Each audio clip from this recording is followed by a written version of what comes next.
ರಜತ್ ಅವರೇ ನಮಸ್ತೆ, ಹೇಗಿದ್ದೀರಾ? ಸರ್ ನಮಸ್ತೆ ಸರ್, ಚೆನ್ನಾಗಿದ್ದೀನಿ ಹೇಳಿ. ಏನಂತಂದ್ರೆ ವಿಷಯ ನಿಮ್ಗೆ ಈಗಾಗಲೇ ಗೊತ್ತಿದೆ. ಸೊ ನಿನ್ನೆಯಿಂದನೂ ಹೌದು ಕೂಡ ಬಿಗ್ ಬಾಸ್ ಸೀಸನ್ 12 ಶುರುವಾಗಿದ್ದಂತಹ ಒಂದೇ ವಾರಕ್ಕೆನೆ ಬ್ಯಾಕ್ ಟು ಬ್ಯಾಕ್ ಸಂಕಷ್ಟಗಳು ಎದುರಾಗ್ತಿರುವಂತದ್ದು. ಹೌದು ಸೊ ಈಗಾಗಲೇ ನಿಮ್ಗೂ ವಿಚಾರ ಗೊತ್ತಾಗಿದೆ. ಏನ್ ಹೇಳ್ತೀರಾ ಈ ಹೌದು ವಿಚಾರದ ಬಗ್ಗೆ? ನೀವು ಕೂಡ ಮಾಜಿ ಕಂಟೆಸ್ಟೆಂಟ್ ಆಗಿದ್ದಂತವ್ರು. ಸರ್, ಅದೇ ಇದು ಏನ್ ಬೆಳವಣಿಗೆ ಆಗಿದೆಯೋ ತುಂಬಾ ತೀರಾ ತಪ್ಪು. ಆಮೇಲೆ ಆಗ್ಬಾರ್ದಾಗಿತ್ತು. ಹ್ಮ್ ಬಿಗ್ ಬಾಸ್ ಅನ್ನೋದೇ ಆತರ ಒಂದು ಕಾಂಟ್ರವರ್ಷಿಯಲ್, ಇಲ್ಲ ಅಂದ್ರೆ ಏನೋ ಒಂದು ಅಡೆತಡೆ ಆಗೋ ತರ ಆಗ್ಬಿಟ್ಟಿದೆ ಸರ್. ಯಾಕಂದ್ರೆ ಎಲ್ಲಾರ್ ಕಣ್ಣು ಅದ್ರ ಮೇಲೆ ಇರುತ್ತೆ.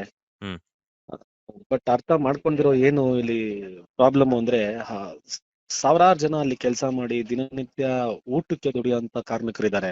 ಹ್ಮ್ ಅವ್ರ ಹೊಟ್ಟೆಗೆ ಕಲ್ಲಾಗ್ದಂಗಾಯ್ತು. ಆಮೇಲೆ ಅಲ್ಲಿ ಹಲವಾರು ಜನ ಕನ್ಸು ಬಿಗ್ ಬಾಸ್ ಅನ್ನೋದು. ಹ್ಮ್ ಅಲ್ಲಿ ಕಂಟೆಸ್ಟೆಂಟ್ಸ್ ಬಂದಿರ್ತಾರೆ, ಹಲವಾರು ಕನ್ಸ್ ಕಟ್ಕೊಂಡ್ ಬಂದಿರ್ತಾರೆ. ಹ್ಮ್ ನಮ್ಗೆ ಇದಾಗುತ್ತೆ, ಅದಾಗುತ್ತೆ, ನಮ್ಗೆ ಏನೋ ಒಂದು ಒಳ್ಳೇದಾಗುತ್ತೆ ಅಂತ ಅವ್ರ ಕನ್ಸು ಕಲ್ಲಾಗ್ದಂಗಾಯ್ತು. ಇವಾಗ ನೋಡಿ ಸರ್, ಎಕ್ಸಾಂಪಲ್ ಇವಾಗ ಕನ್ನಡ, ಸಾರಿ, ತೆಲುಗು, ತಮಿಳು, ಮಲಯಾಳಂ, ಹಿಂದಿ ಇದೆಲ್ಲ ಬಿಗ್ ಬಾಸ್ ನಡೀತಾ ಇರುತ್ತೆ. ಹೌದು. ಚೆನ್ನಾಗಿ ನಡೀತಾ ಇದೆ. ಹ್ಮ್ ಈಗ ಹಂಗ್ ನಡೀತಾ ಇದ್ದಾಗ ಅದೇ ಪ್ರೊಡಕ್ಷನ್ ಟೀಮ್ ಅವರೇ ನಮಗೂ ನಡೆಸ್ತಾ ಇರೋದು, ಹ್ಮ್ ಅವರೇ ಹ್ಯಾಂಡಲ್ ಮಾಡ್ತಾ ಇರೋದು. ಸೊ ಎಲ್ಲರೂ ಪ್ರಿಕಾಷನ್ಸ್ ತಗೊಂಡೇ ಮಾಡಿರ್ತಾರೆ. ಹ್ಮ್ ಏನು ಅಂತ ತಡೆ ಆಗಿದೆ ಅಂದಾಗ, ಇವಾಗ ಬೇರೆ ಲ್ಯಾಂಗ್ವೇಜ್ ಅಲ್ಲೆಲ್ಲ ಈಗಾಗ್ಲೇ ಮಾಹಿತಿ ಮುಟ್ಟಿರುತ್ತೆ, ಈ ತರ ಕನ್ನಡ ಬಿಗ್ ಬಾಸ್ ನ ಸೀಲ್ ಡೌನ್ ಮಾಡಿದ್ದಾರೆ, ಹ್ಮ್ ಅದು ಇದು ಅಂತ. ಅದು ನಮ್ಗೆ ಒಂದು ಚುಕ್ಕಿ ಆದಂಗ ಆಗ್ತಾರೆ. ಯಾಕಂದ್ರೆ ನಮ್ಮವರು ನಮ್ ಜೊತೆ ನಿಂತ್ಕೊಂಡು ನಮಗ್ ಬೆಂಬಲ ಕೊಡೋದ್ ಬಿಟ್ಟು ಹ್ಮ್ ನಮ್ಮ ವಿರುದ್ಧ ನಿಂತ್ಕೊಂಡು ಮಾಡೋದ್ರಲ್ಲಿ ಅದೇನು ಸಾಧಿಸ್ತಾರೆ ಅನ್ನೋದು ನಮ್ಗೆ ಗೊತ್ತಿಲ್ಲ. ಅದು ಕಾನೂನ್ ಮೇಲೆ ಆಬಾರದ ಗೌರವ ಇದೆ, ಹ್ಮ್ ಮರ್ಯಾದೆ ಇದೆ. ಹ್ಮ್ ಬಟ್ ನೋಟಿಸ್ ಕೊಟ್ಟಿದ್ರ ಅಂತ 2 ತಿಂಗಳು ಮುಂಚೆನೆ. ಹ್ಮ್ ಹ್ಮ್ ಅದನ್ನ ಜಾಲಿವುಡ್ ಸಂಸ್ಥೆಯವರು ಕರೆಕ್ಟ್ ಆಗಿ ರೆಸ್ಪಾನ್ಸ್ ಮಾಡಿಲ್ಲ. ಹ್ಮ್ ನನಗ್ ಗೊತ್ತಿರೋ ಪ್ರಕಾರ ಇನ್ನೊಂದ್ಸತಿ ನೋಟಿಸ್ ಕೊಡಕ್ಕೆ ಇದೆ, ಜಾಗ ಇದೆ, ಹ್ಮ್ ಕೊಡ್ಬೋದಾಗಿತ್ತು. ಹ್ಮ್ ಕೊಡದೆ ಏಕ್ದಮ್ ಬಂದು ನೀವು ಸೀಲ್ ಡೌನೇ ಮಾಡ್ಬಿಡ್ತೀರಾ ಅಂದಾಗ, ಅಂತ ಹ್ಮ್ ದೊಡ್ಡ ಶೋನ, ಇದೆಲ್ಲೋ ನನಗೊಂಥರ ಪರ್ಸನಲಿ ಬೇಜಾರಾಯ್ತು ಸರ್. ಓಕೆ. ಅಂದ್ರೆ ಈಗ ನೀವ್ ಹೇಳ್ತಿರೋಂತ ನಿಜ. ಯಾಕಂತಂದ್ರೆ ಅಲ್ಲಿ ಎಷ್ಟೋ ಜನ ಸೆಟ್ ಹುಡುಗರು ಇರ್ತಾರೆ, ಎಡಿಟರ್ಸ್ ಇರ್ತಾರೆ, ಸಾವಿರಾರು ಜನ ತಮ್ಮ ಹೊಟ್ಟೆ ಸರ್, ಪಾಡಿಗೆ ದುಡಿಯೋರ್ತಾರೆ. 2,500 ಜನ ಕೆಲಸ ಮಾಡೋದು ಸರ್ ಅಲ್ಲಿ. ಆಮೇಲೆ 3-4 ಶಿಫ್ಟ್ ಅಲ್ಲಿ ಕೆಲಸ ಮಾಡ್ತಾರೆ. ಹ್ಮ್ ಡೈರೆಕ್ಟರ್ಗೆ ನಿಮ್ಗೆ ಒಂದ್ 2 ಅವರ್ 3 ಅವರ್ ನಿದ್ದೆ ಮಾಡಿದ್ರೆ ದೊಡ್ಡ ವಿಷಯ ಒಂದ್ ದಿನಕ್ಕೆ. ಹ್ಮ್ ಹ್ಮ್ ಹ್ಮ್ ಹ್ಮ್ ಅಸಿಸ್ಟೆಂಟ್ ಡೈರೆಕ್ಟರ್ ಎಷ್ಟು ಕಷ್ಟಪಟ್ಟು ಮಾಡ್ತಾರೆ. ಆಮೇಲೆ ಆರ್ಟ್ ಡಿಪಾರ್ಟ್ಮೆಂಟ್ ಅವರು, ಹ್ಮ್ ಆಮೇಲೆ ಕ್ರಿಯೇಟಿವ್ ಟೀಮ್ ಅವರು ಹ್ಮ್ ನಿದ್ದೆ ಇಲ್ದಂಗ್ ಕೆಲಸ ಮಾಡ್ತಾರೆ ಸರ್ ಅವರೆಲ್ಲ. ಹ್ಮ್ ಹಿಂಗಿದ್ದಾಗ ಅಂತ ಒಂದು ಶೋನ ನೀವು ತಡೆಗಟ್ತೀರಾ ಅಂದಾಗ, ಇದು ನಮ್ಮ ಕನ್ನಡ ಶೋ ಸರ್, ನಮ್ಮ ಹೆಮ್ಮೆ ಇದು. ಹ್ಮ್ ನಾವೇ ನಮ್ಮವ್ರಿಗೆ ಸಪೋರ್ಟ್ ಮಾಡಿಲ್ಲ ಅಂದ್ರೆ ಇನ್ಯಾರು ಮಾಡ್ತಾರೆ? ಹ್ಮ್ ಹ್ಮ್ ಹ್ಮ್. ಅಂದ್ರೆ ನಿಮ್ಗೇನಾದ್ರೂ ಅನ್ಸ್ತಿದ್ಯಾ ಅದು ಇದರಿಂದ ಯಾರಾದ್ರೂ ಇದಾರೆ ಅಂತ ಅನಿಸ್ತಿದ್ಯಾ ಅಂತ?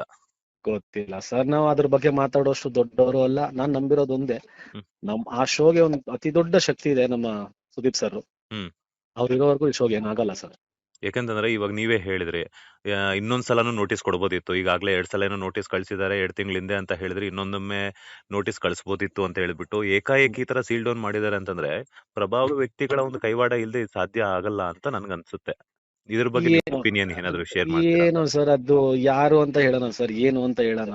ಹ್ಮ್ ಅದು ನಮ್ಗೂನು ಕ್ಲಾರಿಟಿ ಇಲ್ಲದೆ ನಾವು ಮಾತಾಡೋದು ನಾವು ತಪ್ಪಾಗುತ್ತೆ. ಬಟ್ ಹ್ಮ್ ಯಾವ್ದೋ ಒಂದು ಸಂಘಟನೆಗಳೆಲ್ಲ ಅಲ್ಲಿ ಬಂದು ನಿಂತ್ಕೊಂಡು ಹ್ಮ್ ಇದಕ್ ಹೋರಾಟ ಮಾಡೋದ್ರಲ್ಲಿ ಏನು ಅರ್ಥ ಇಲ್ಲ ಅನ್ಸುತ್ತೆ. ಯಾಕಂದ್ರೆ ಅಲ್ಲಿ ಏನ್ ಪೊಲ್ಯೂಷನ್ ಆಯ್ತು, ಅದೇನ್ ಅಷ್ಟು ಪ್ರಾಬ್ಲಮ್ ಆಗಿದೆಯೋ ನನಗೆ ಗೊತ್ತಿಲ್ಲ. ಆಗಿದ್ರೂನು ಇನ್ನೊಂದು ನೋಟಿಸ್ ಕೊಟ್ಟು ಮಾಡ್ಬೋದಾಗಿತ್ತು. ಹ್ಮ್ ಬಟ್ ನಮ್ಮವರೇ ನಮಗ್ ಸಪೋರ್ಟ್ ಮಾಡಿಲ್ಲ ಅಂದಾಗ ಇನ್ಯಾರು ಮಾಡ್ತಾರೆ ಸರ್, ಹೌದು. ಅಲ್ವಾ? ಪಾಪ. ಸೊ ಹಂಗಿದ್ದಾಗ ಅದೇ ಸರ್, ನಾನ್ ನಂಬೋದು ಒಂದೇ ಸರ್, ಹ್ಮ್ ನಮ್ಮ ಶೋಗೆ ಒಂದು ಅತಿ ದೊಡ್ಡ ಶಕ್ತಿ ಇದೆ. ಹ್ಮ್ ಸುದೀಪ್ ಸರ್ ಇರೋವರ್ಗುನು ಇದೇನು ಆಗಲ್ಲ ಸರ್. ನಾಳೆ ನಾಳಿದ್ದಲ್ಲಿ ರೀಸ್ಟಾರ್ಟ್ ಆಗುತ್ತೆ ನನಗೆ ಗೊತ್ತಿರೋ ಪ್ರಕಾರ. ಈಗ ಏನಂತಂದ್ರೆ ಈ ತರ ನಿಮ್ ತರ ಟ್ಯಾಲೆಂಟೆಡ್ ಇರೋಂತವ್ರು 4 ಜನಕ್ಕೆ ಎಂಟರ್ಟೈನ್ಮೆಂಟ್ ಮಾಡಬೇಕು, ನೀವೇನಾದ್ರೂ ನಗಿಸ್ಬೇಕು ಅನ್ನೋಂಥದ್ದು, ಮತ್ತೆ ನಿಮ್ಮ ಒಂದು ತನವನ್ನ ಹಾಗೆ ನಿಮ್ಮ ಒಂದು ಆಕ್ಟಿವಿಟೀಸ್ ನ ತೋರಿಸ್ಬೇಕು. ನೀವು ಏನಾದ್ರೂ ಒಂದಷ್ಟು ಕನಸುಗಳು ಇಟ್ಕೊಂಡು ಹೋಗಿರ್ತೀರ ಬಿಗ್ ಬಾಸ್ಗೆ. ಅದೇ ತರನೇ ಈ ಹೌದು. ಸೀಸನ್ ಅಲ್ಲೂ ಕೂಡ ಸೋಷಿಯಲ್ ಮೀಡಿಯಾ ಅಂದಾಗಿರ್ಬೋದು, ಇಂಡಸ್ಟ್ರಿ, ಅದ್ರ ಜೊತೆಗೆ ಅದ್ರ ಹೊರಗಡೆ ಇರುವಂತ ಎಕ್ಸಾಂಪಲ್ ಮಲ್ಲಮ್ಮ ಅವ್ರಿಗಾಗಿರ್ಬೋದು, ಹ್ಮ್ ಹ್ಮ್ ಹ್ಮ್. ಅವ್ರವ್ರ ಜೀವನದಲ್ಲೇನೆ ಸಾಕಷ್ಟು ಒಂದು ಕಷ್ಟಪಟ್ಟು ಬಂದಿರ್ತಾರೆ. ಅಂತವ್ರಿಗೆ ಒಂದ್ ಒಳ್ಳೆ ಹೌದು. ವೇದಿಕೆ ಆಗುತ್ತೆ ಅಂತ ಅನ್ಕೊಂಡಿದ್ರು. ಈ ತರ ಸಡನ್ ಆಗಿ ಈ ತರ ನಿಲ್ಸ್ಬಿಟ್ರೆ ಆ ಒಂದು ಅದೇನೆ ಸರ್ ನಾನು ಕಂಟೆಸ್ಟೆಂಟ್ ಹೇಳ್ತಾ ಇರೋದು. ಏನಾಗುತ್ತೆ ಅಂತ. ಈಗ ನೋಡಿ, ನಮ್ದು ಕತೆ ಬಿಡಿ. ಹ್ಮ್ ನಾವ್ ಹೇಳೋದು ಇವಾಗ ಎಲ್ಲ ಹೊಸ ಪ್ರತಿಭೆಗಳು ಬಂದಿರ್ತಾರೆ. ಹ್ಮ್ ಅವ್ರದ್ದು ಏನೋ ಒಂದು ನಮ್ ಕಡೆಯಿಂದ ಏನಾಗುತ್ತೆ ಕಾಂಟ್ರಿಬ್ಯೂಟ್ ಶೋಗೆ 100% ಕೊಡ್ಬೇಕು.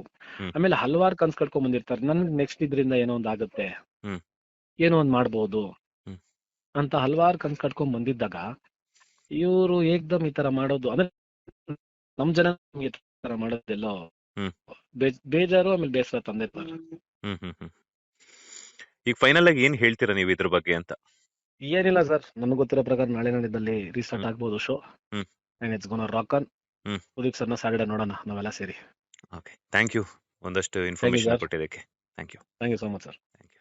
ಲೇಟೆಸ್ಟ್ ಹಾಗೂ ಇಂಟ್ರೆಸ್ಟಿಂಗ್ ಸುದ್ದಿಗಳಿಗಾಗಿ ಬಾಸ್ ಟಿವಿ ಕನ್ನಡ ಚಾನೆಲ್ನ ಸಬ್ಸ್ಕ್ರೈಬ್ ಮಾಡಿ. ಹಾಗೆಯೇ ಬೆಲ್ ಐಕಾನ್ ಪ್ರೆಸ್ ಮಾಡಿ. ಇದರ ಜೊತೆಗೆ ಫೇಸ್ಬುಕ್, ಇನ್ಸ್ಟಾಗ್ರಾಮ್, ಎಕ್ಸ್ ನಲ್ಲೂ ಮಿಸ್ ಮಾಡದೆ ಫಾಲೋ ಮಾಡಿ.